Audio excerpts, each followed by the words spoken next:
भगवत गीता में भगवान श्री कृष्ण कहते हैं, मन का बेचैन होना उसका स्वभाव है।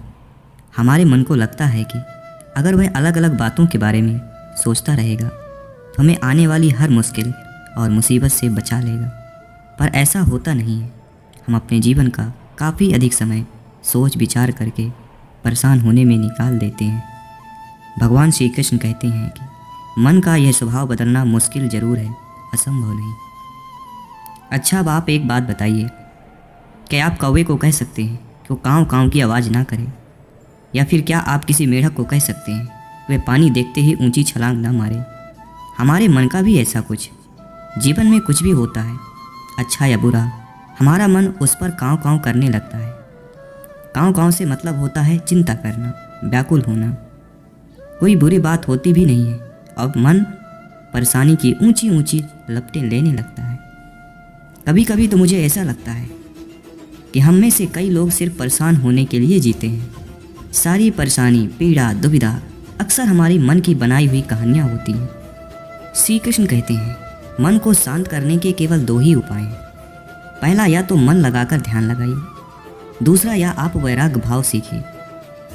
अब ध्यान शब्द सुनते ही आप में कई लोग ये अवश्य कहेंगे कि आप आंख बंद करके सांसें अंदर बाहर नहीं ले सकते। या हम सब गलती कर बैठते हैं। ध्यान का मतलब सिर्फ आंख बंद कर बैठना नहीं होता। इसका आश्चर्य होता है पूरा ध्यान किसी चीज पर लगाना और उसे हटने नहीं देना। अगर आप रोटी बना रहे हो तो सिर्फ इस बात पर ध्यान दीजिए। अगर आप पिक्चर देख रहे हो, अगर आप मोबाइल चला रहे हो, अपना पूरा ध्यान पिक्चर पर लगाएं, मोबाइल पर लगाएं। यह मत सोचिए कि पिक्चर देखकर आप अपना कितना वक्त बर्बाद कर रहे हैं।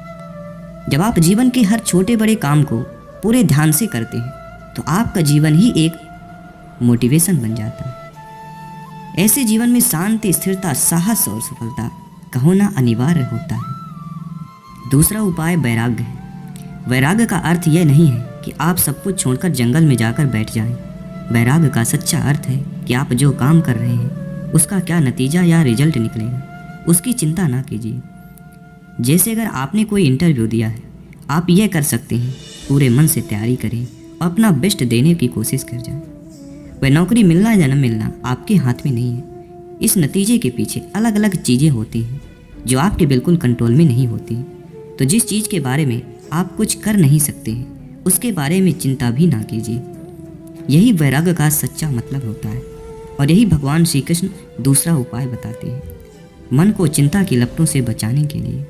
याद रखिएगा, आप पूरे के पूरे इंसान हैं, समझदारी, संयम और कुशलता से भरे इंसान हैं। आपका मन जब भी कौवे की तरह अलग अलग बातों पर आपको परेशान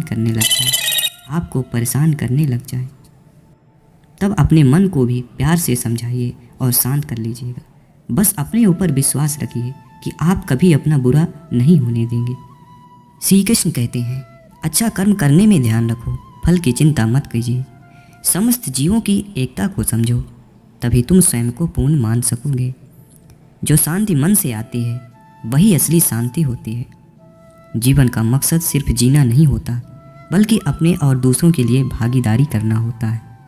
जब तुम अपने अंदर की दिव्यता को समझोगे तब तुम ब्रह्म का रूप देख पाओगे। भगवान श्री कृष्ण कहते हैं, प्रेम करो क्योंकि प्रेम ही जीवन की एकमात्र शक्ति है। धर्म का अर्थ है सत्य और न्याय की पालना करना और अपने कर्मों के द्वारा अच्छाई फैलाना। अपने मन को वश में करो, तब सभी विकारों से मुक्ति मिल जाएगी। जीवन की राह पर चलते रहो क्योंकि श्री कृष्ण हमेशा तुम्हारे साथ है। प्रेम से जीने की कला को श्री कृष्ण ने हमें सिखाया है। श्री कृष्ण कहते हैं, कर्म करो, फल की चिंता मत करो। भगवान कृष्ण की मधुर गोपी लीला में हमें भागवत प्रेम का अनुभव होता है। जीवन की परीक्षा में विजय प्राप्त करने के लिए श्री कृष्ण के साथ चलिए। जब आप ईश्वर में विश्वास करते हैं तो उन्हीं की कृपा से सब संभव होता है।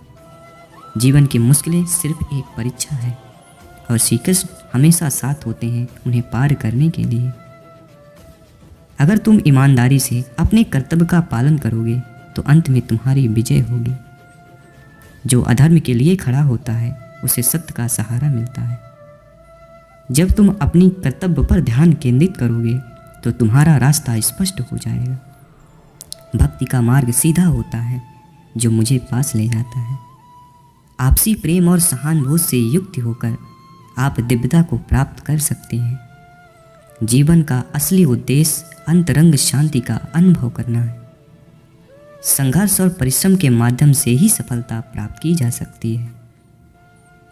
अर्जुन, जो भी हो रहा है अच्छा होने के लिए हो रहा है। ईश्वर का वचन सत्य है और उसकी वाणी में विश्वास रखो। प्रेम करना सीखो, अन्यथा कार्यों का अर्थ नहीं होता। जब तुम प्रेम करोगे तब तुम्हारा मन परमात्मा के पास बस जाएगा। जीवन का मार्ग ध्यान, भक्ति और सेवा के माध्यम से होता है। इन तीनों में पूर्णता प्राप्त करो और अनंत शांति को प्राप्त करो। चिंता मत करो, भगवान हमेशा आपके साथ है। जो कुछ हो रहा है वह उनकी इच्छा के अनुसार ही हो रहा है। आपके कर्म आपके द्वारा नहीं बनते, बल्कि आपकी आस्था के आधार पर बनते हैं। जो भी कर्म तुम प्रेम से करो वह आपको मुक्ति के मार्ग तक ले जाएगा। जब तुम किसी को न्याय देते हो तब तुम परमात्मा का कार्य कर रहे हो। न्याय का पालन करना तुम्हें आत्मिक शक्ति और स्वतंत्रता प्रदान करेगा। अहंकार को त्यागो, प्रेम में खो जाओ। प्रेम एक स्वतंत्र और निस्वार्थ भावना है जो तुम्हें आत्मा के समीप ले जाती है। जब तुम प्रेम के साथ सबका भला करते हो तो तुम परमात्मा के साथ एक ही भाव में हो जाते हो। सबकी मदद करने में आनंद और सुख होता है। मन को संयमित करो और भगवान की आराधना करो। जब तुम भगवान के साथ स्थिर रहोगे तब तुम्हें सुख और आनंद की प्राप्ति होगी। जीवन में धर्म का पालन करो और सत्य की मार्ग पर चुनो। जो भी कार्य तुम सत्य और धर्म के आदान प्रदान में करोगे वह तुम्हें आत्मिक उन्नति का मार्ग दिखाएगा। श्री कृष्ण कहते हैं, जैसी आपकी भावना होगी वैसा ही आपका फल होगा।